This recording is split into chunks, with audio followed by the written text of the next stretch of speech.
The countdown going.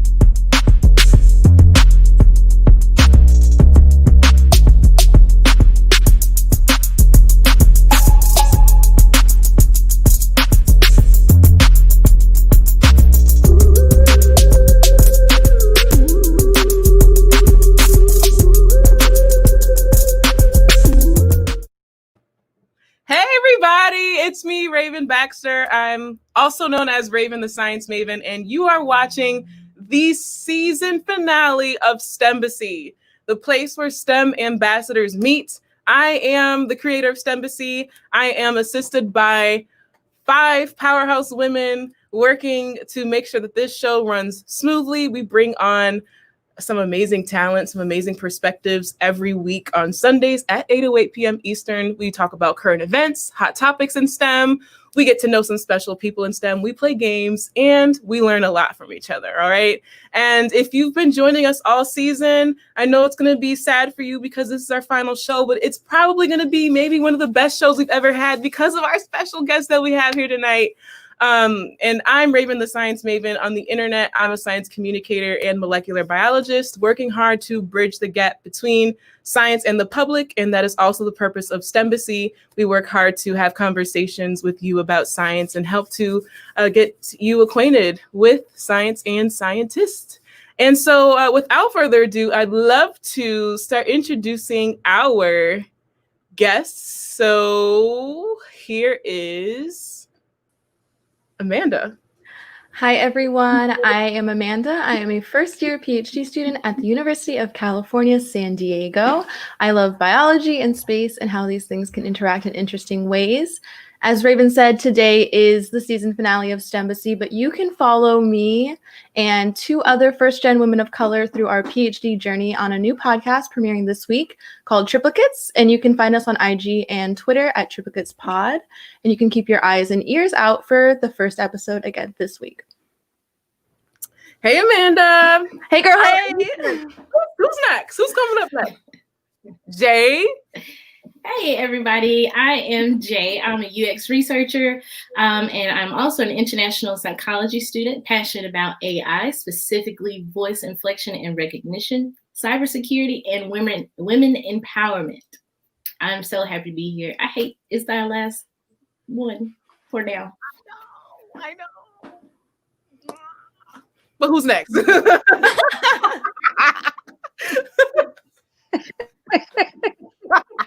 Hey everybody, I'm Chanel, also known as the Public Health Bae. I'm a cell molecular biologist with a doctorate in, guess what? Public health. I presently work in human health and toxicology, and from time to time, you'll see me put on my public health hat to give you some insights on how what we talked about is either culturally related or culturally competent, what we're talking about, and it usually focuses on health education and health literacy. And it's our season finale, but I'm not gonna cry. I'm not. We can cry a little. We could a little tear. Not tears. A little bit. Okay, sorry. All right. And then where's Ariana? You still there? Hey. Hi, I'm Ariana. I'm also known as Ari the Ecologist on the internet. I am a wildlife biologist finishing up my master's in wildlife ecology studying bobcats in New Jersey. And just so you guys know, also part of our STEMbassy team is our amazing producer, December. So if you hear us talking to her in the background, just know she's working hard to keep our stream running smooth.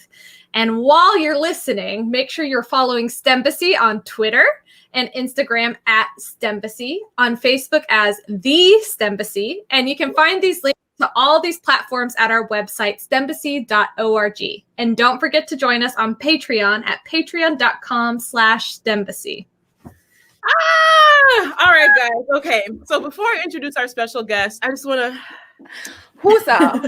I know. It's our last show of the season. We've worked so hard. We started off with heavy hitters. We had Emily Calandrelli, the space gal. We talked about a lot of things, especially her show, Emily's Wonder Lab on Netflix. And we had some other heavy hitters throughout the season, Paris, Athena. Oh my gosh, who else did we have? Darian Wen. Oh my God, Darian. That's my man right there. That was a funny show. Lab shenanigans. And boy, did we have some shenanigans. And tonight is just so special because this is somebody who has been a role model to not only myself and Amanda and Ariana, and I know Chanel and Jay are going to become acquainted with this person as well tonight, but literally millions of people around the world. And I mean, I don't know if I would say that it should be just my name on my college degree or my name and this man's name. Listen, me too, sis. Me too. He helped me earn the degree. Okay, you know. All right, if you know, you know, right? All right. But this week we're joined by a very special STEM ambassador. He started making YouTube videos in 2007 with his brother, John. He is now the CEO of Complexly, which produces SciShow, Crash Course, and nearly a dozen other educational YouTube channels. His love of the online community prompted him and his brother to co-found other endeavors, including VidCon, DFTBA.com, and the Project for Awesome.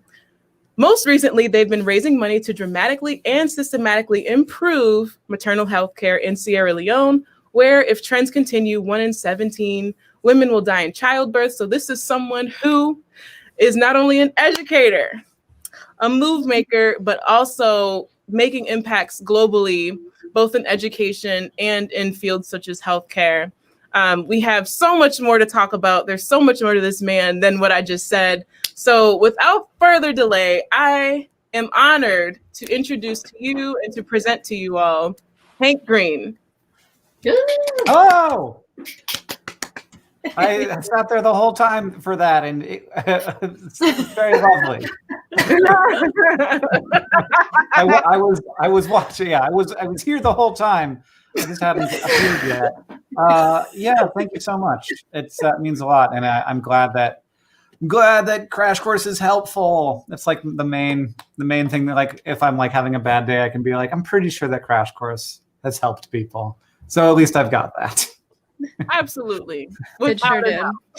In high school, in undergrad, I was pulling up your videos in my PhD the first week. I was like, let me go over mitosis one more time. You know, like, it's always helpful. Absolutely. Well, welcome to STEMbassy. So we have a lot of people here in the chat standing ovations for Hank Green. We've got people. God, everyone is just so excited. I love it. Oh my gosh. Okay. So Ariana, you want to take it away? Sure. So before we dive into our conversation with Hank, we wanted to highlight our charity for the week. And so this week we are fundraising for Partners in Health. So Partners in Health's mission is to provide a preferential option for the poor in healthcare. By establishing long-term relationships with sister organizations based in settings of poverty, Partners in Health strives to achieve two overarching goals: to bring the benefits of modern medical science to those most in need of them, and to serve as an antidote to despair. They draw on the resources of the world's leading medical and academic institutions and on the lived experiences of the world's poorest and sickest communities. We encourage you to visit pih.org/HankandJohn. And if you are able to donate, please follow that link to be able to contribute what you can. Thank you so much for sharing this cause with us. Yes. Yeah, I mean, it's really interesting. You know, I think oftentimes we sort of see big problems and we're like, well, big problem. Oh, well, like I got there's, but like the only thing, like so many problems have been solved in the last, 200,000 years of human history. And we continue on that path. And if we see a problem and we say that's too big, then it's never going to get solved. So, and I know that there's a lot. You could say that about a lot of different things, but I'm happy to be among all of the humans who are working hard to solve all the hard problems that we have to solve right now. Thank you. I mean, we absolutely need leadership like this right now in the times that we're in. Everybody has to do their part in making sure the world gets to a better place, and so we're so appreciative of that. Yeah, thanks. Absolutely. Okay, so now we get to the fun stuff. Are you ready for the fun stuff? Oh, sure. I am very ready. I'm excited.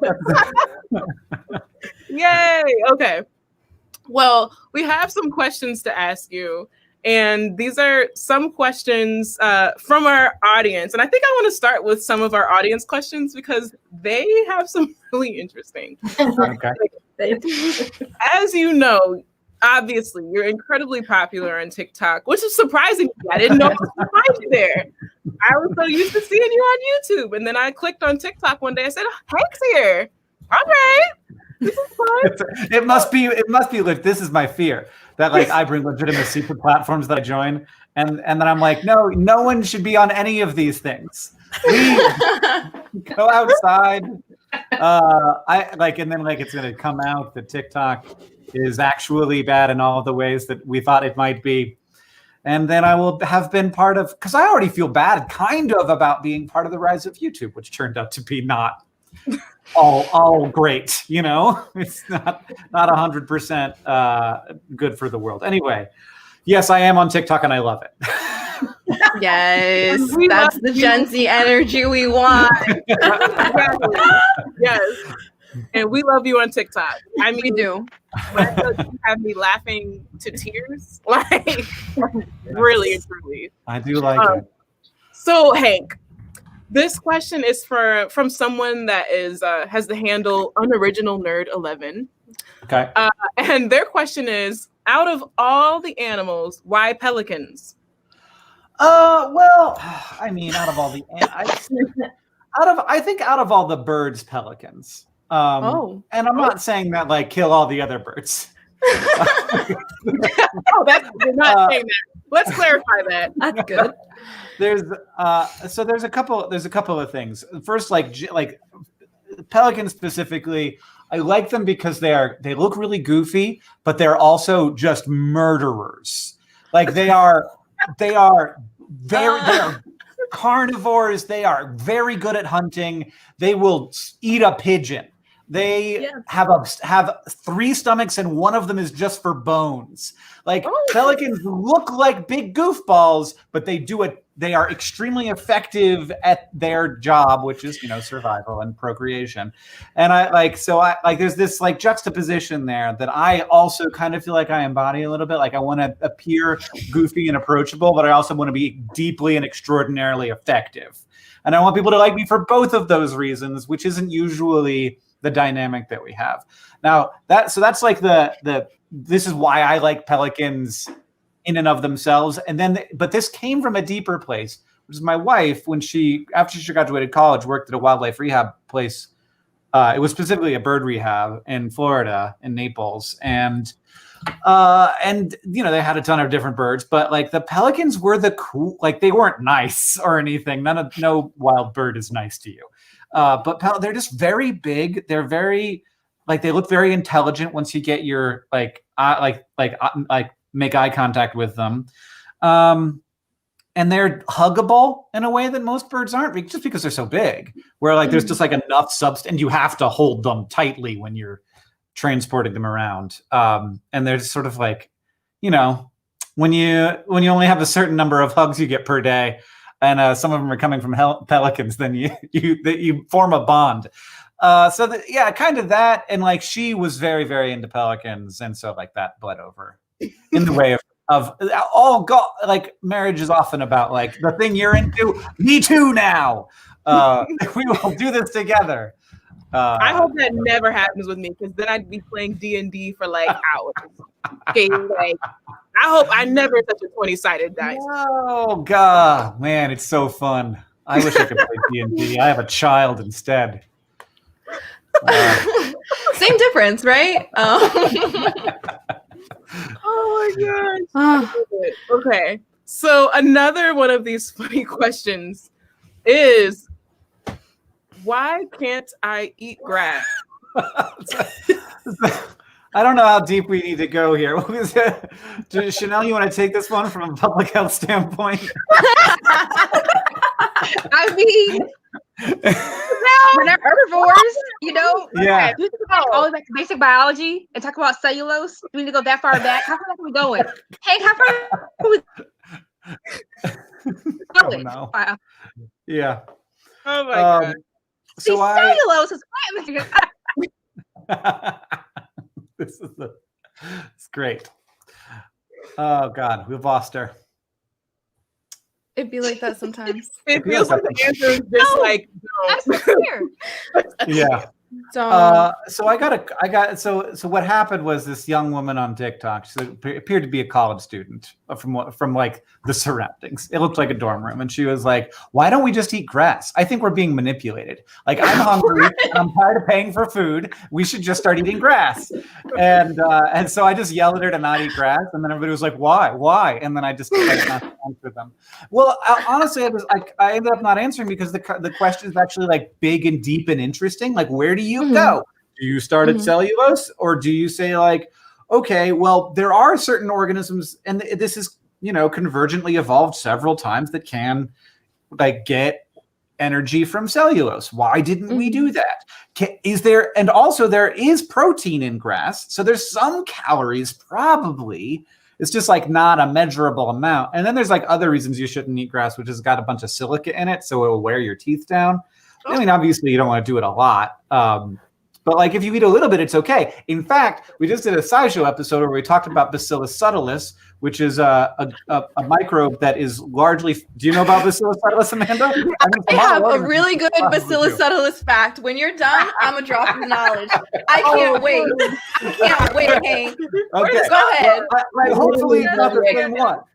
I don't think so. Okay, my Bacillus subtilis fact is that it's a soil microbe. It's found on grass. And if you eat it, it decreases your chances of having other bad gut pathogens. So it's basically a microbiome thing. And because of this, like eating grass you don't get enough Bacillus subtilis probably to really impact your gut microbiome. But if you don't want to get dysentery and you exist before antibiotics, you can eat camel poop, which has tons of Bacillus subtilis. So it's basically like taking now we can get it in a pill form, but they didn't have it in pills back then because we didn't know what microbes were. And so like if you were in where camels are, and they are like, it's like horse poop, so it's like gross, but it's not as gross as. I'm not saying don't eat poop. Caveat, like asterisk right here. Don't eat poop unless you're worried about getting dysentery and you don't have access to antibiotics, in which case eat fresh camel poop, because if you let it get old, all the subtle is gone. So Hank, the question now becomes, how much camel poop is acceptable? I'm not a doctor. What are we doing? What are we doing, Hank? What's happening here? Clarify, he's not a doctor. Maybe the camel's like gut microbiome has a little bit pre-digested the grass. So this is the only way you actually can eat grass is by eating it pre-digested to some extent. It's like how rabbits do this, where they run it through a second time to get the extra. Coprophagy. Yeah, coprophagy. It is both a survival strategy and the weirdest kink. Okay, so what about dogs? What about dogs? Okay. Eating cat litter. That's too separate. It's too far away. Okay. That's a whole other thing. And I want to know about Amanda's Bacillus subtilis. Yes. All right. So let me just flex on y'all real quick. I was an intern this summer, and while we were helping with some white papers or whatever, I was doing some research, and I found out that a single Bacillus subtilis spore can hit a solid object, a solid surface, at 229 meters per second, plus or minus 18, and survive. They're hard. Who did the math? Who put Bacillus subtilis spore in a gun? What? They said bang, bang, bang. Listen, they do everything over there. NASA said, we got money. Let's see what we can throw at a wall. See what happens. Now I'm thinking that this sounds like panspermia. Yeah. So the research I was doing was we wrote a white paper about like maybe microbes surviving on surface impact hardware, like things that hit the moon that we threw there, in the last 20 years or whatever. And some of the stuff that's on there is like Bacillus species, and they're like, okay, can they survive the impact velocity? And that was like what I was looking into. So the answer is maybe. We're gonna look into it a little bit more. We're gonna make a little paper or whatever. The answer is not no. Yeah. The answer is not no. Yeah. which is pretty cool. Yeah, I love, listen, space and microbes, that's where it's at. That's my little niche right there. Oh, camel poop. Right now. It's in camel poop and it's on the move. Hell yeah. Sure. I learned so much in the last 20 minutes. I love this. Get out the facts. I'm listening. Camels and poop. Yeah. Yeah. Oh my God.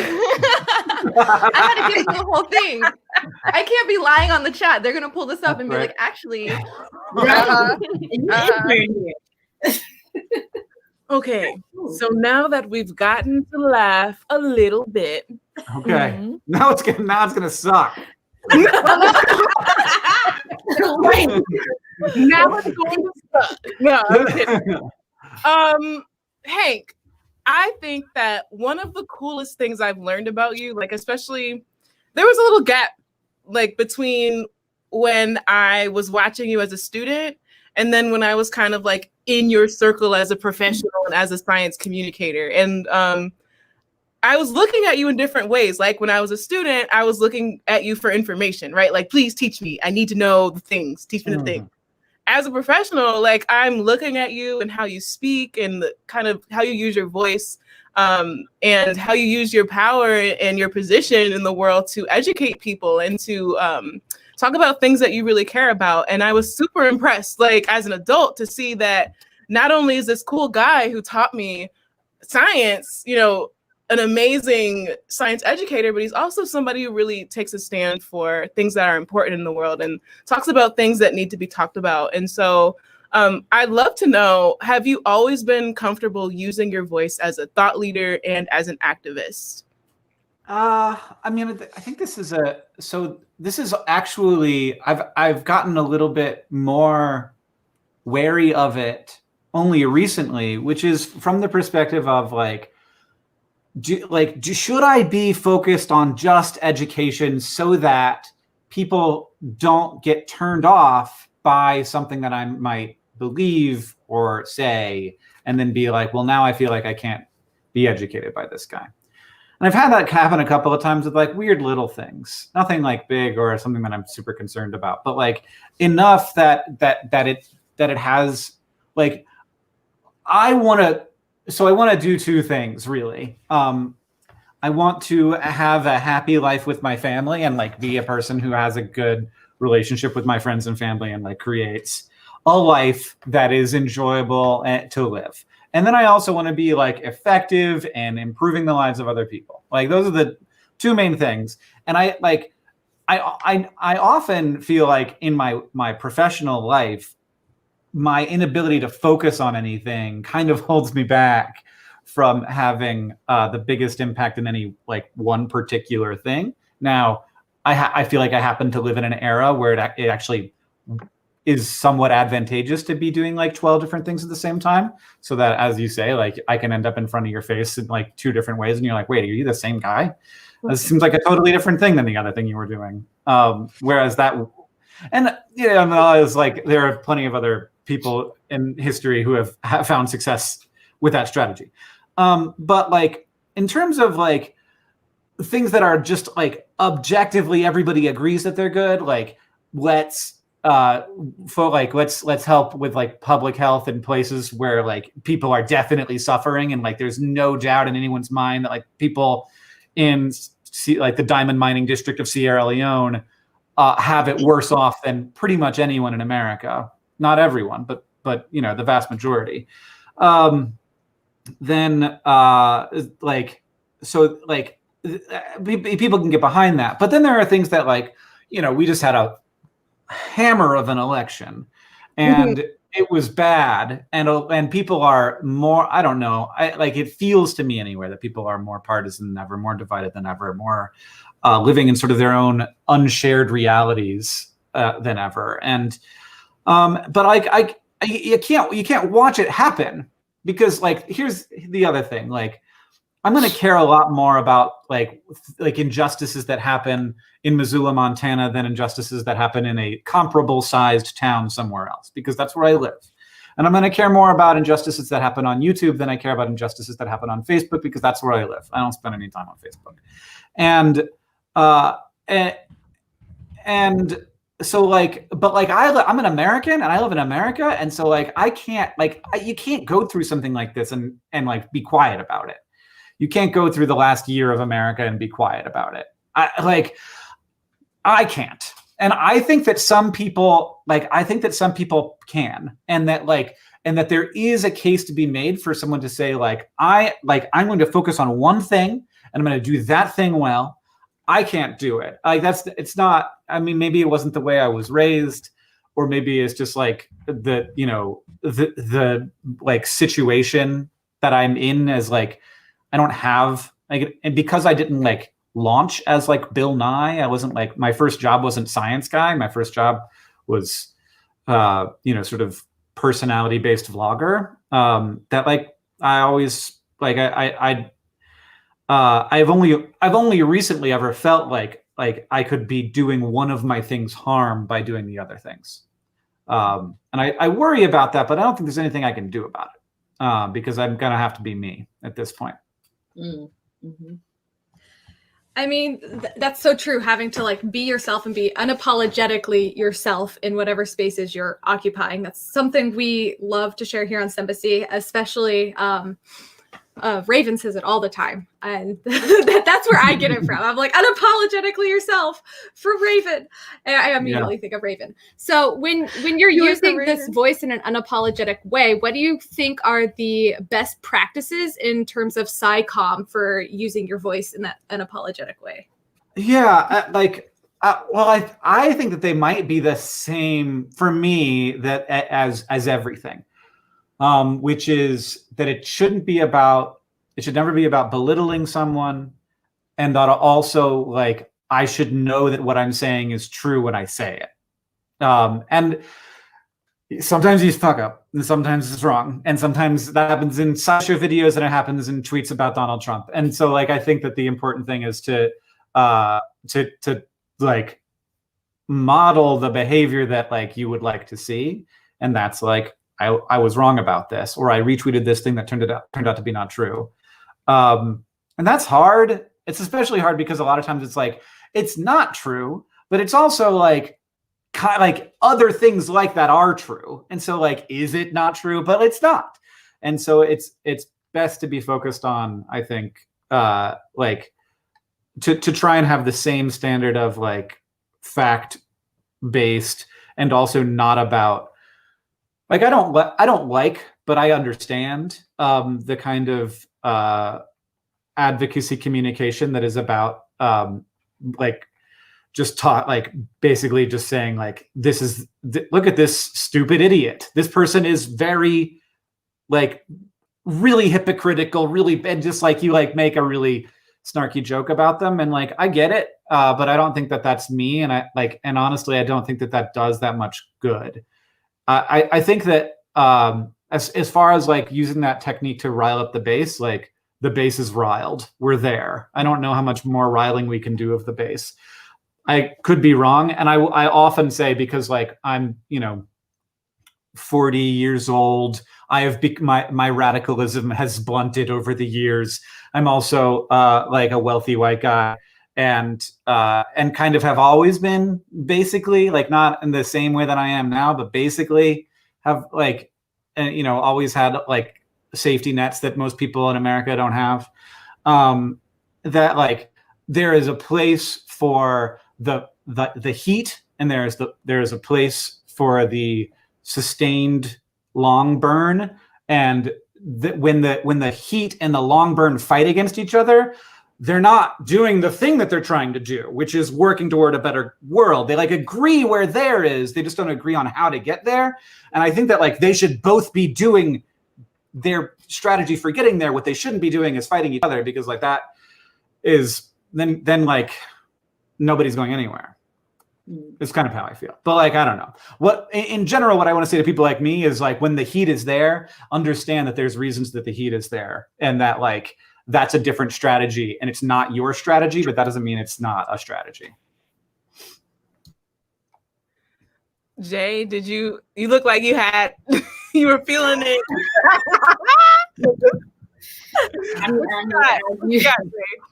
Look, I'm taking all of this in, and I really appreciate you saying that because, you know, the prophet Dave Chappelle once said,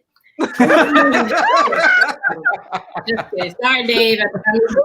But anyway, he made a beautiful comment when it's basically really hard to be yourself, but it's even harder to be yourself in front of other people. So by you recognizing that there is a certain heat once you get to a certain level, because you're going to have it anyway, right? But when you have it and nobody's watching, it's easy to make that little mistake or have your opinion because nobody's going to be right on you. So I guess what would be the intersection to get people within this field, and not just, well, I guess specifically SciComm, what would be the intersection to get people on the same page? Because yes, we understand we want the same result, we want to go to the same place, but how do we get to the point where we're working together, accepting people who don't really know science? Not talking about y'all come for me or come back, but I'm talking about other people that's like, you know, on Twitter or something like that. Because I've seen this and I see it in tech too. I'm like, we're all professionals because we practice what we do. That's literally it. It doesn't mean anybody else can't do it just because, you know, you don't study this or whatnot. But how do we get to that point where we're working together for the same goal? I think there's two different things to be looking at. One is that not everybody's in the same place. And so like when I make a TikTok, I know that it's going to be watched by a bunch of high school students who like legit don't know what cellulose is and like don't know what a polymer is. And like I have to get into all of that. And that doesn't mean they're stupid, is a thing that like, it's like the snowboarder who's like, oh my God, why are you so bad at snowboarding? And I'm like, well, I'm sure you put that thing on your feet and the first day you were just a professional, right? Like, so I've seen this and I've seen it in people who are in science and they're just like, some people it's just not for them. And it's like, I have a friend who is a TikTok science communicator, and she had one of her advisors at school be like, the way that you're explaining science to these kids is basically making it not science anymore. And you are doing harm by trying to make it understandable. Because like these kids, like they're not supposed to understand it. They don't need to understand it. Why would you even want them to understand this? They're not going to be scientists. It doesn't matter. And I'm like, well, what you need to say to that person is, thank you very much for your perspective. But internally you say, that was a dumbass take. And I will never, ever, ever believe any of those words because they're, so like some people do feel that way, but, and then, so like there's that thing, which is like, we have to meet people where they're at. We talk about that at Complexity all the time. And people like, and it's very hard because of course everybody's at a slightly different place. And so like we make certain kinds of content for people who are at different places. Like the stuff we make for TikTok is different than the stuff we make for YouTube for that reason. And then the other thing is like when it comes to something that's hot, so vaccines are hot and have been, but are more now than ever. I don't, so like we're doing a better job of studying this now where we have some idea of like how to actually have these conversations in effective ways. The main thing that we learned from that research is that like it's hard and like you kind of can't, and people are very difficult to convince. But what we are learning more is that if you are arguing the point, you won't do it. It will never, like it's extremely unusual for you to actually get someone to well, you have to like change their perspective. What you have to do is like, what is the value that's below that's informing that point? And you have to talk about values, and you have to be open to their values. And so a lot of anti-vaccination stuff comes from a perspective of mistrust in big systems. It comes from a place of like naturalness bias, where it's like, you know, it seems like very unnatural to be giving kids all these vaccines that they didn't used to do this. And so it's like basically like, why would anti-vax and kombucha like have overlap, like brand overlap? But it does, because there's like this is why kombucha and anti-vax has brand overlap. Because it's a naturalness bias where people are like, well, I wouldn't drink soda, but I will drink soda if it's made by bacteria. So like if you have those like framework conversations, you tend to do better because it also allows you to validate the framework. So when somebody says like, so when somebody says like I don't want to take the vaccine because they rushed it, what you can say is like, well, here, like instead of like saying no, they didn't rush it, you say, like you can create a piece of content that's more like, here's an interesting thing. The scientists didn't rush this vaccine for a bunch of different reasons. Here's why they didn't rush it. So instead of like taking the point of view and saying, no, you are wrong, you just create a new piece of content that is about the topic, that if it reaches that person, they aren't like in a place of, I'm defending my perspective right now. They're in a place of, I am being exposed to new information I didn't have before. And that's like that's the science, real science communication trick in general, is to be like to get people excited about being exposed to new information, and like that can be done with that, like, but I think that if it's done in sort of a vaccines are good pamphlet, then it will always immediately be seen as the like pro-vax propaganda. So you're basically leading with empathy, not just trying to prove a point. Which is, I mean, like, yes, but like that's no fun. It's very bad. It doesn't, well, first of all, it doesn't work on Twitter. Like even if you do it on Twitter, it doesn't work. But second, like it's like, so it can't reach a lot of people. It's not that it doesn't work. Like it would work if you reached the people, but it doesn't work in that it doesn't get shared. It doesn't grow. Nobody like feels good about sharing. It doesn't. Yeah. Basically, it doesn't work on the platform. On things you don't understand. Gotcha. Yeah. So, yeah, I mean, so it's all like in science communication in general, we are trying to prey on people's curiosity, which is the best human emotion, probably number 2, maybe. And I could see Ariana be like, "What's number 1?" It's love. And going backwards. Yeah. I swear I knew that. Yeah, and so if we can do that, like in both of those situations, and if you can do that in like something where it is a hot topic, then like if you can make somebody curious, then that makes them open. Right. And but I don't. But it's hard. It's tough. And Raven and I, we were in the clubhouse running a little room talking about asking people why they don't trust science or scientists. And a lot of people that were coming in were people in the field, people that were in science, people that were in biotech, people that were in medicine, and that's all good. But I think a lot of times psychomers end up talking to other psychomers. And then one time, one person came in that was just a regular person. He said, "I'm a music producer. My significant other got COVID. This is what I was trying to do to figure out like what is happening. Like, what is this vaccine?" And he was like, the way he was intrigued by how the vaccines were made were so cool. He was like, and they're printing it in my body. And it was just like, there's so much stuff that like, I think we have to go back and connect with the people that are like, okay, what is the point that you are not understanding? So we can make sure we fill that gap. And it's not like, it's not getting filled by some conspiracy theory YouTube video. It's getting filled by facts and by data. And it's not like, oh, I'm just trying to prove a point to you. I'm trying to explain to you like how this works so that you can form your own opinions and understanding of this. Exactly. Yeah. I love it. I love all of this conversation. I'm just looking at the comments. People are just now subscribing to this channel and they're like, the feeling of all of our old episodes are on our YouTube channel. You can go binge watch them after this. Yeah. You know, we're all in there. Season 3 comes up. Absolutely. And so Hank, we talked earlier about this, and I just wanted to bring it up now that we're on the show. Speaking of being your unapologetic selves and kind of leading with empathy and being open to the public to have these discussions, I myself today talked about on my platform my experiences with ADHD and how I was in special ed as a kid, and I was also in the gifted program, and like, you know, I was in class, literally would get up during the lesson and just start spinning around, like literally like a tornado, like spin around. I was instructed to do that by teachers. Really? Yeah.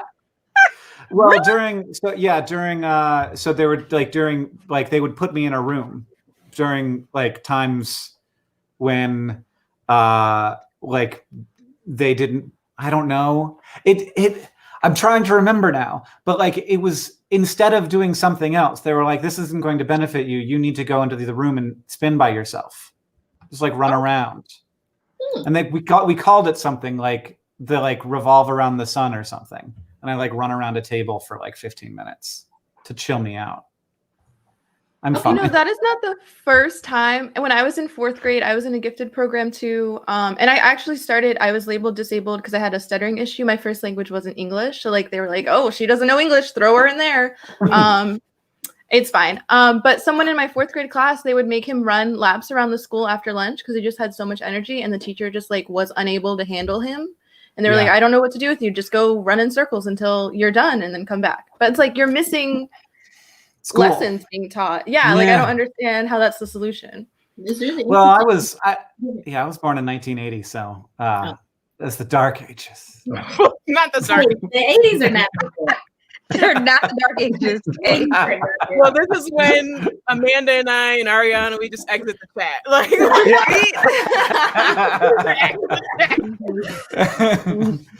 are as young as you look. That we all look good. We all look young. Yeah, I would have guessed that I was the oldest person in the room, but if you want to say that, that's fine. But you never know. You never know. You never know. Yeah. At STEMbassy. Yeah, but I was Right. sort of before ADHD, and so I was never diagnosed ADHD. I was diagnosed with a bunch of other stuff that doesn't exist anymore. But or that like I'm sure it still exists, but like we call it something else now. Yeah. I mean, I'm glad that you got told to spin around. I was put in timeout for doing it, but I also was like literally jumping on the desk. Like I would get a spelling test in a minute. Everyone else would question 1. And I would get on my desk and pretend to be a frog and play leapfrog on the desk. Like I would jump That is not helping your fellow pupils finish their spelling test. It really wasn't. So they were like, you know what? We're gonna put you in special ed. And I was like, all right. That's cool. Like I calmed down a little bit, but like also I was still bored. Still acting crazy. And I eventually, long story short, they skipped me 2 grades up. So I went from 1st grade to 3rd grade.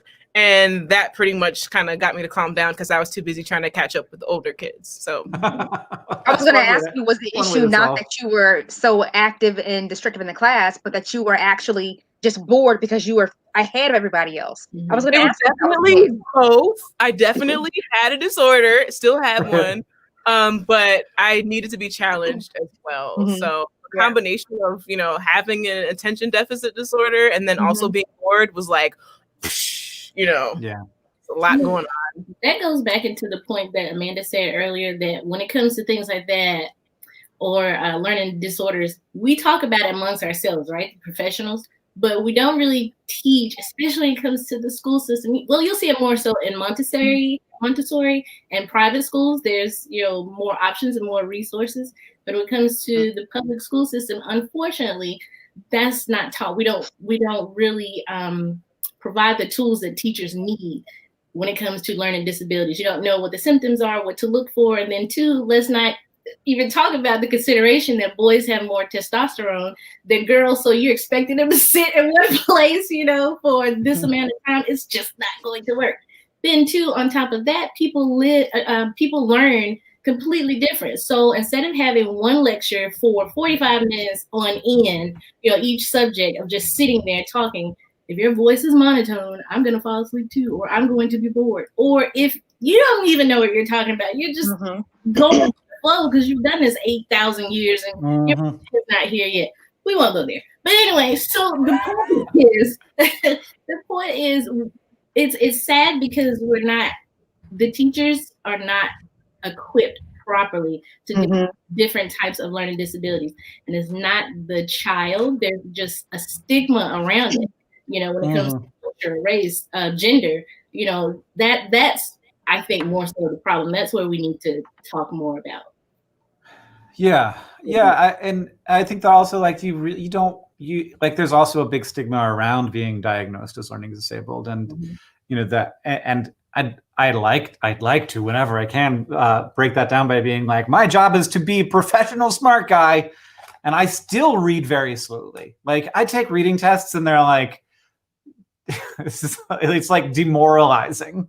It's like, here's how fast the average CEO reads, and it's like, like I read at the average speed of like an average like sixth grader or below that, and I'm like, well, I guess I read at the speed of an average sixth grader. And like, I am a CEO, and yet like I'm here, and like they're like, oh, and I'm like, okay, well, I don't know where you're getting this data. I'm dragging the average down. Yeah. But I was going to ask both you and Raven about you and Raven, Hank, about what that looks like now that you're adults. You kind of touched on it a little bit, saying that you're a CEO, but you still have some of these nuances from childhood.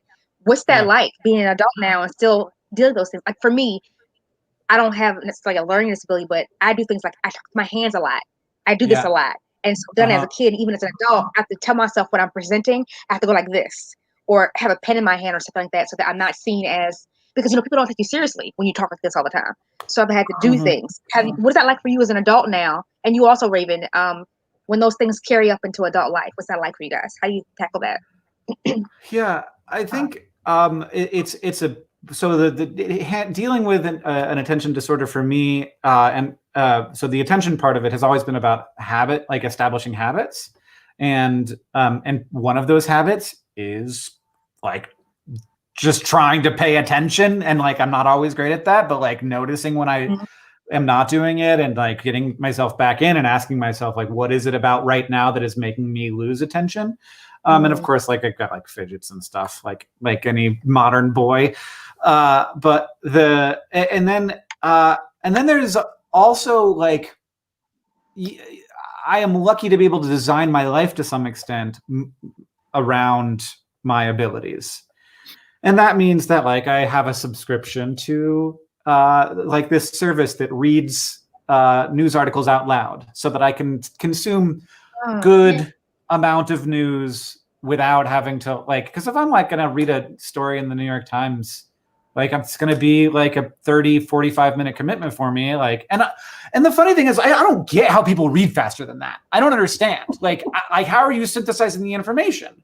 I can do it, and I read books. I just read them very slowly. And I love it, but I don't feel like I'm getting the information slowly. It feels to me as if it is coming at the correct speed. But so like I thank God that there are lots of audio things available now that were not available even 5 years ago. So I use a lot of those services. And then I also can just like count on the people in my life to be somewhat accommodating, because either they like me or they work for me. Hopefully both. Those are good options. I love it. Everybody who doesn't like me and doesn't work for me, I carve them out of my lives immediately. You're gone. You're out. You gotta detox. I know, I try to be likable. So are you saying you like us? I try to be He likes us. You like this? Okay, I'm gonna put that in my Tinder bio. Hired y'all. I don't know what just happened. I mean, I'm kind of speaking for you, but I'm assuming that you like us because we're friends now. No, it's just we are. Wait, you answered no. Me? Yes. Oh, I don't. Maybe I did. Maybe I didn't. Who's to say? No. We can put this clip back. Question was, do you like okay. us? I do like you. What I was trying to say is it doesn't matter to me if I like the person. It matters if they like me.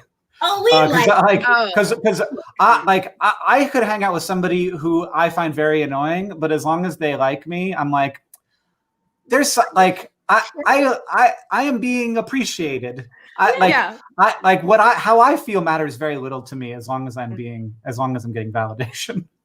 We all need a little validation in our lives. That's kind of funny. So I've got plenty of disorders. Hey,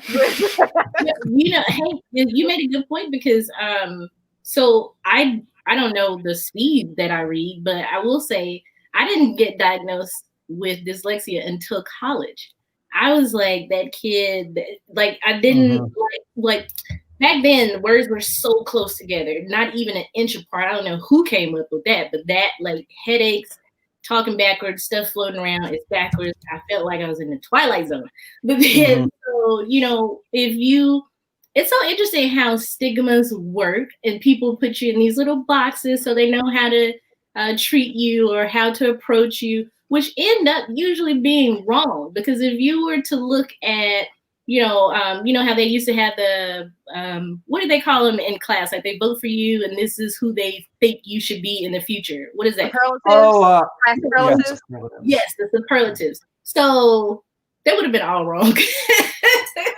About most of us, I'm assuming, on this show. Completely wrong. So poo in your face. Camel poo. Yeah. Camel poo in your face. I think it's so interesting, Hank. You and I basically have the same coping mechanism. So I use a service. It's called naturalreaders.com. Oh, nice. And Natural Readers is a text-to-speech reader. And I started using this as I was doing my PhD. I didn't realize how much I was struggling with my ADHD until I started a doctoral program and I had to read. And when I tell you I was crying through these papers because I couldn't physically sit down and read them. Like I actually could only do work at the gym on a treadmill. I would have my laptop, academic papers, and I'd be like literally running on a treadmill because I could not sit down at a cafe like my friends or in a library like my friends and read. And it was like it was killing me. I was fit, okay? I was in shape, and I was body for days. So I found out about natural readers, and you could pick the voice, you can pick the accent, you could pick the speed. It'll highlight as it reads, and I could read. Like I could run and read, right? Like not on a treadmill with a laptop, but I could have my little headphones in and I could learn as I was running, or I could walk my dog and be listening to an academic journal, or I could be at a cafe, and sit down and not feel like I have to be so focused on the computer. I could just like hear the words and not have to be like, so intently sitting still at a computer. And it really did save my academic journey. I don't know where I would be today. I probably would have quit because it gave me major imposter syndrome because I saw all my classmates in my cohort, they're buckled down writing their dissertations. And I'm like, I can't do this, So yeah, text-to-speech readers. I see people in the comments are like, text-to-speech readers, or speech-to-text, or somebody said speech-to-text has saved my life. I'm not sure if they meant the other way around, but they could have.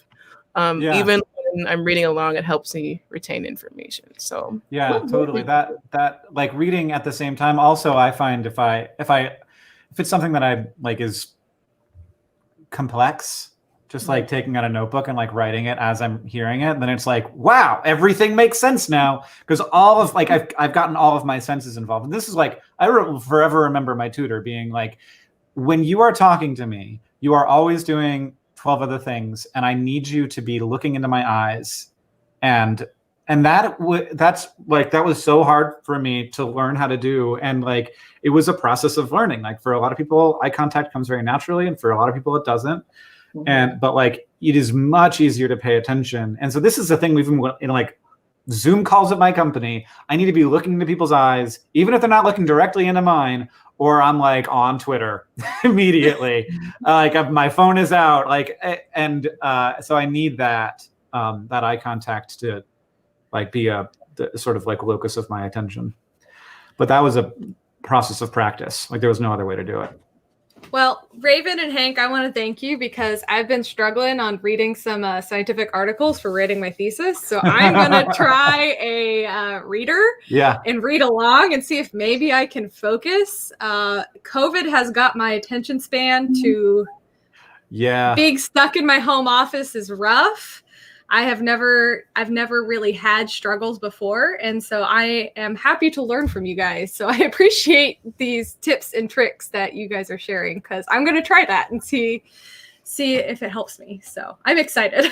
Yay. All right. We have one more question and then we're going to move to Chanel's public health hat moment for that. I want to know from you, Hank, since we're talking about adaptive technology, What do you think is the most unreal piece of technology that you can't believe exists today? And this is from somebody, a follower online, Sean Ray 1 asked the question. Most unreal piece of technology you can't believe exists today. I mean, so there's like two ways to look at this. So like from the broadest perspective, if like I just like arrived and now, like the thing that I would be most amazed by is jet airplanes. Like even more than like a rocket. Well, I get a rocket. You're just like, and it doesn't happen very often, so it's obviously a big deal. And rocket launches, like people talk about them when they're about to happen. But planes are just like, well, they used to be always up in the sky, just like with contrails behind them. Like, what the frick is that? Like, I am amazed by the existence of international travel, 747s, A380s. Like, how does that exist? This giant, hundreds of tons thing that just like routinely goes from Paris to Tokyo. This doesn't make any sense to me. So like that's like, but like if I completely separate myself from reality, that's the thing that really gets me. But also I think like men on the moon, robots on Mars, those things. Similarly, I would be like, what? That thing that I see in the sky there, people went there. And then, but in terms of like now, I think that CRISPR, it's very hard to not be like, oh damn it, oh God, this is exciting and terrifying. There's nothing more exciting and terrifying than CRISPR, because that didn't exist when I was in school. Like it's so, and like just part of it is the fact that it didn't exist when I was in school. And so like watching the progress of being like, oh, there's like a chapter in the biology book that might be the most important chapter that wasn't there when I was in school. And just the fact that like, we're going to be programming microbes to shit out our hamburgers within the next 30 years. And we're going to love it. They're going to taste really good. And our food, I said food, and our fuel, and like medicines. I was just reading about mini binders, which are like ways to create little tiny things that like clog up pathogens. And like you could just use CRISPR to have a microbe start like crapping out mini binders. And like, will we ever get a cold again? Like when I'm 80, will people get colds anymore? Like I didn't expect to have that question be in my head, but with CRISPR, it's like maybe not. Like maybe when I'm 80, people won't get colds anymore. That'll be awesome.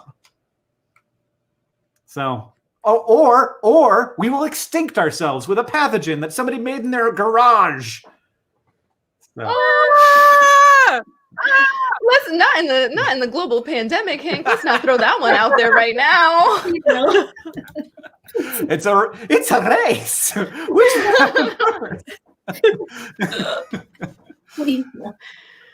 Alrighty, this is such wonderful conversation. I'm sorry that I ended it there. Oh God. No, you're great. We have a couple of things that we do a couple of stuff that our audience needs to know. Our first one is that we are going to be always highlighting some people that are embodying STEM ambassador energy. We love to see it. So we're going to highlight some people or someone today. This week's STEMbassy is highlighting Danielle Boyer, and she was on our show before. So if you want to check out our episode with her, she is super cool. It's Native American Heritage Month, so we are highlighting Native American STEMers. So she is an educator, author, inventor, and an activist working to increase STEAM accessibility and diversity. She's the founder and CEO of the STEAM Connection, which focuses on creating diverse, accessible, and affordable STEAM educational materials, such as getting robots into the hands of children traditionally left behind. We also want to wish her a happy 20th birthday. And to celebrate, you should check out her Instagram at Danielle Boyer, 2 R's, and Twitter, Danielle Boyer with 2 R's there, to get sneak peeks of her new robot that kids can build for free on her virtual Make a Robot platform. Additionally, this fall, she was chosen as a L'Oreal Woman of Worth. Congratulations. And she chose the American Indian Science and Engineering Society as her beneficiary. You can vote for her at womanofworth.com once a day until November 27th. That's this week. So she can be named the national honoree, and additional $25,000 may be donated to ACES. And with that, we are going to throw it over to Chanel. You know, it's our favorite time here on the STEMbassy. It's time for the public health hat. It's time for the public health hat.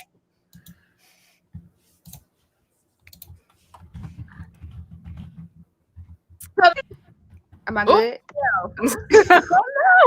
Wait, start over. You had a little hiccup. Okay, good. I thought I was muted. Okay, public health hat time. All right, okay, so listen. So typically, what I try to do is get public health hat moment in 2 minutes or less. But this week, y'all, we might have to get it in 3 minutes, maybe even 4, okay? So first things first. No, I'm just kidding. So, but since we're here, the only Christopher we acknowledge around these parts is Wallace. Okay, so now back to our early program. So listen, we know that this week there is an American tradition coming up, okay? Whether you choose to celebrate it or not, that is your business. However, what we do want to focus on is there are some parts of the nation that will be gathering together for family. For a lot of people, especially in the diaspora, this is maybe 1 or 2 times we'll see our entire extended family throughout the entire year. It's just how busy we are. So for some people, they're still going to gather anyway. Guess what? We can't do that, okay? So unfortunately, the holidays for us are canceled. I'm going to be including December holidays as well as January holidays as well, maybe even February holidays, okay? Because this is our last show of the season, okay? So I want to include all those holidays. So from now until at least February, listen, you can't go in nobody's house, okay? We can't do it. We cannot go to other people's house to do any kind of activities. If you have been paying attention, the CDC has made another announcement. We must celebrate these holidays with our families that we reside with. That means if you do not live in the same household with the family that you want to celebrate with or share these special moments with, you cannot go outside of your home to someone else's house.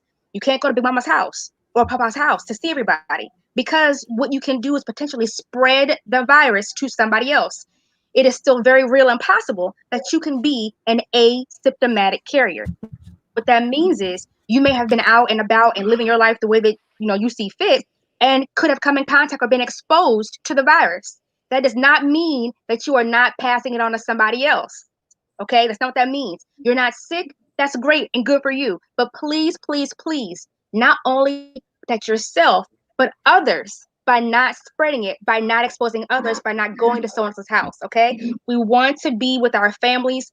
Everybody does, but we can't this year, okay, guys? If you want more information, please visit the CDC. Please visit the WHO, the World Health Organization, for more information about what you can do to stop the spread of disease. That includes washing your hands. I know this is repetitive, but I got to... Oops, Chanel. No. Saying it over and over again. Did I lose you guys? You're back now. Am I back? Okay, good. Okay, so let me go ahead and fast forward. Things that you can do instead, okay? So what we do know we can never do, right? We can't experiment with the mac and cheese, right? We can't do that. Guess what? This year you can. You know what? So what you can do? Practice your experimentation. You put breadcrumbs on the mac and cheese? Go ahead, because you don't want eating it. Something else that you can do. If you want to do other things like do a drive-by, guess what? Get in the group chat. If you want to see grandma and grandpa really badly, get in the group chat and say, hey, we're meeting up and doing a drive-by at grandma and grandpa's house at 3 o'clock. Everyone's in a caravan and you drive by and you wave hi to grandma and grandpa, okay? They can see you, you can see them, you give them love and kisses through the window, then you drive on back home, okay? No contact holiday.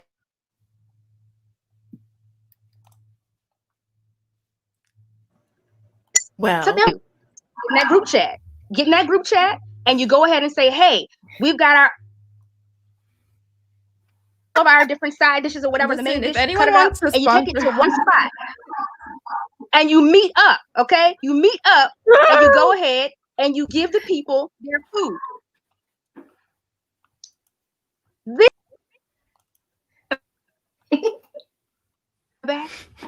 listen, look, we need sponsors. Yeah, we need sponsors to get Chanel's Ethernet cable.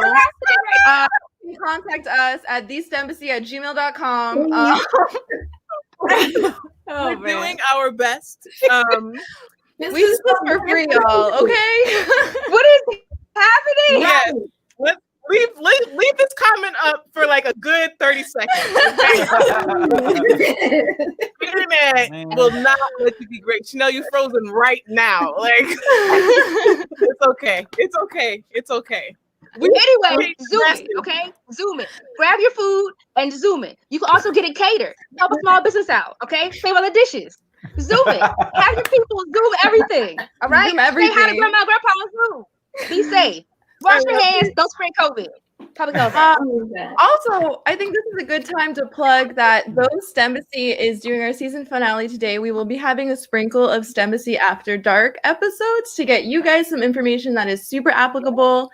This Wednesday, we'll be talking about food safety, how to keep your leftovers good. We're going into a time where there's a lot of holidays. You're home in quarantine anyways. You're cooking a bunch. We want to make sure you keep those bacteria where they're supposed to be in the camel poop and not in your food, okay? We'll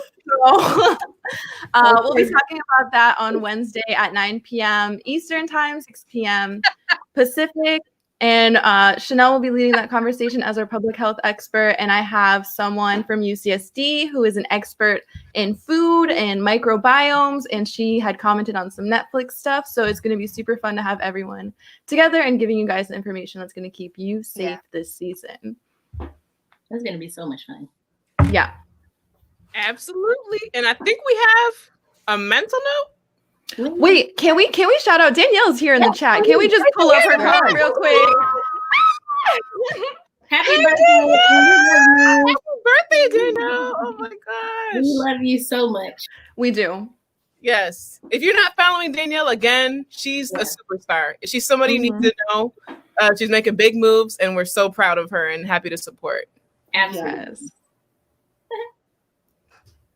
Is it time for mental note? Yeah. Mental notes? Yeah. It is. Okay, so this is going to be a first. I wanted to leave you guys with a mental note. So I know y'all heard the term good vibes only. You probably have the t-shirt and take those cute little pictures with your peace sign and your duck lips. Okay, here's the problem with that. When you say good vibes only, you are really pushing yourself into a mental state where you actually don't need to be. When you don't recognize your emotions, every one of them, pain, suffering, even bouts of depression, you make your situation even worse. We vibrate in we have two frequencies, and that's positive and negative. When you have a high frequency, when you're super happy and you're joyful and you're thankful and grateful, that's when your body starts to be more alive, and you feel happier and you can do more things, right? You're interacting. But when you're low vibrating, you're more so depressed and you're sad and you don't want to go out. That's not a bad thing. That's not a bad thing at all. We are human. We're not meant to only be happy all of the time. So what I wanted to leave with you guys with, especially over the holidays when it's getting closer to Christmas and the New Year's, things are going to look different. Just like Chanel said, we've been talking about this, forever, this COVID situation. It's not going away anytime soon. You're going to get on social media, unfortunately. You're going to see these things that look like everybody's happy. You see their highlight reel, but that's not necessarily real life. Please, please, please do not compare yourself to other people because you don't know what goes in, behind the scenes. So a couple of tips. When it comes to self-compassion, we always talk about self-care, and I think our vision of self-care is getting in a nice little bubble bath, or cooking yourself a nice dinner. That's not the only thing that you can do. When you show yourself self-compassion, one, you allow yourself to feel all of your emotions, go through those. You allow yourself to have the same amount of grace that you extend to other people. Extend that to yourself. Don't judge your feelings because they're there for you. They're normal. And usually, to be honest with you, when you have certain feelings outside of those positive emotions, those are just sensors in your brain to let you know that there's something afoot.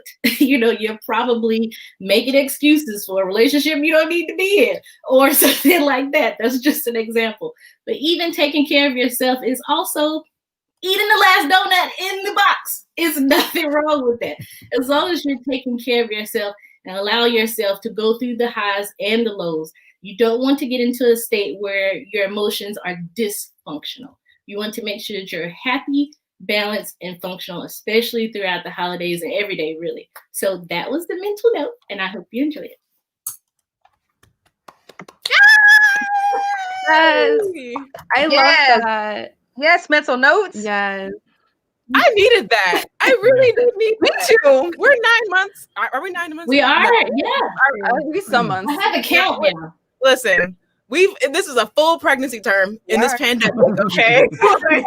I know. And it's really wearing on me. Even me, I feel like I'm the world's biggest optimist. I feel like I have the most energy out of everyone maybe on the planet. And even I recently have found myself being sad. Like, and that's totally unlike me, totally out of my element. So I cannot even imagine what some people are going through right now. I just can't even. I know some people are hurting. I know some people are trying to figure out how to navigate this space that we've never been in before. And with so much time spent away, from your friends, from public spaces, from gatherings and social interaction, which is a natural human tendency, right? Mm-hmm. It's tough. So thank you, Jay, for that reminder, right? It's very important. It's so important. In these comments, yeah, I didn't know I needed that. Oh, thank you. Thank you. Yay, Thank you Jay. so much.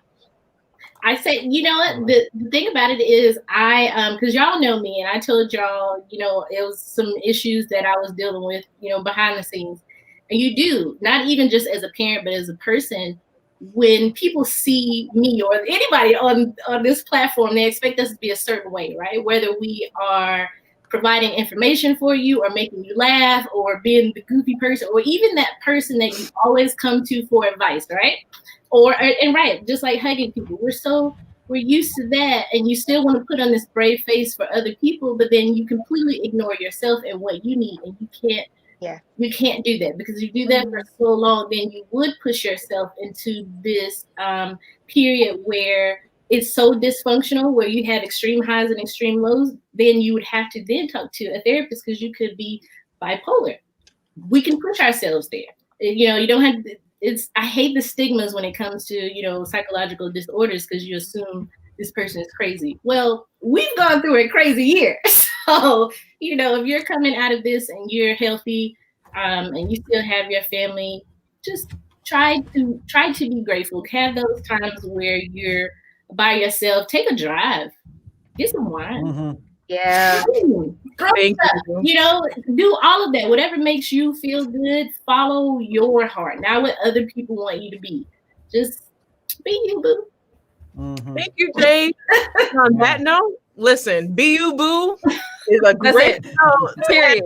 Like, I love it. I freaking love it. Hank, we're going to say goodbye to everyone very soon, but I just wanted to make sure that you got a chance to get everything out there that you wanted to say. We're so glad to have you here. Anything you wanted to mention before you said bye? I just appreciate this so much, and I've been wanting the whole time for all of you to go away, so it's just me on the screen, and it's finally happened.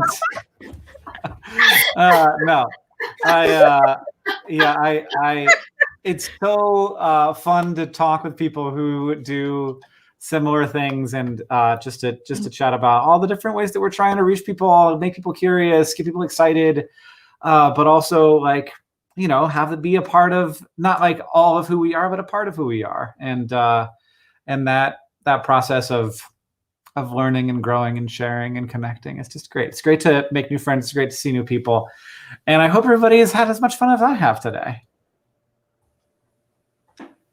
Hank, I had so much fun today. I'm so happy to be here. This is like a dream to me right now. Like, I don't feel like this is happening. I don't know. We're just like on screen. Like, I feel like if I met you in person, I'd pass out. Like, that's how I'm like, I've been watching you since 2012. Like, this is wild to me. I'm so happy to be here. That's like that's like all of Crash Course. So that's most of the time. Mm-hmm. I'm great. I just said I'm great. I'm great. You are. I'm grateful. Great. It's okay. And it is great, and also very weird to watch people who are watching when they're in high school now be PhD candidates. That's me. Hello. Yeah. Hi. You got me through it. It's good. You did so much good for so many people, and I want you to just wash yourself in that every morning. Just be like, I did a good thing. Right. We're good. You know? Right. Yeah. I will never feel down if only I can always internalize that. But as Jay said, sometimes my vibrations will be low, and I will also be okay with that. It's normal. Absolutely. Yes. Well, on that note, thank you so much for your time, Hank. If you want to hear and see more from Hank, you can check him out. I'm pretty sure all of his handles are at Hank Green. I think on TikTok you're at Hank Green. Are you a Hank Green 1 on TikTok? Yeah, somebody got it before I got Hank Green. Of course. Of course. It was too late. It's too late. Oh, that's what happens when you're too popular. Okay, but shout out to our producer. December is on it. It really is. Y'all, this week we were fundraising for partners in health, and you can find more information and how to donate at pih.org/Hank and John. You can find STEMbassy at STEMbassy.org, on socials as at STEMbassy, but on Facebook as the STEMbassy, because like Hank Green, we couldn't get STEMbassy because somebody got it before us. And we're also on patreon.com. Y'all see we have some technical difficulties low key. You know, we have great producer behind the scenes, December, but we could benefit from some, cash money. So go to patreon.com/STEMbassy. If you would like to support our endeavors, we do this for free. This is something that we started in January, and we had season 1. We did 16 episodes, season 1, which was amazing. We went from February to June, and season 2, we had a shorter season, but I feel like it was a very powerful season. And we are excited to bring STEMbassy back next year, season 3. We're going to have a very interesting Valentine's Day show that we are so excited about. We're going to give you more details about that soon. But you know what? You guys are going to have to follow us on the socials to find out what we're going to have planned before season 3. So I guess STEMbassy's adjourned. I'm sad. Well, wait, don't forget, Raven, tell them on Thursday after dark. Meet us Thursday. Wednesday. Wednesday. Oh, Wednesday. Wednesday. We said Wednesday, 9 p.m. Wednesday after dark. Eastern Standard Time, 6 p.m. Pacific. We'll be dropping the links. Y'all can follow us on Twitter and Instagram, and we'll drop everything there. You can keep up with us and follow Hank, follow us. We'll all be there. Yes, we're gonna have some small events happening between now and season 3 that I think that you don't want to miss. They're gonna be STEMbassy After Dark. Interesting. Okay, y'all. So, STEMbassy is now adjourned. Goodbye.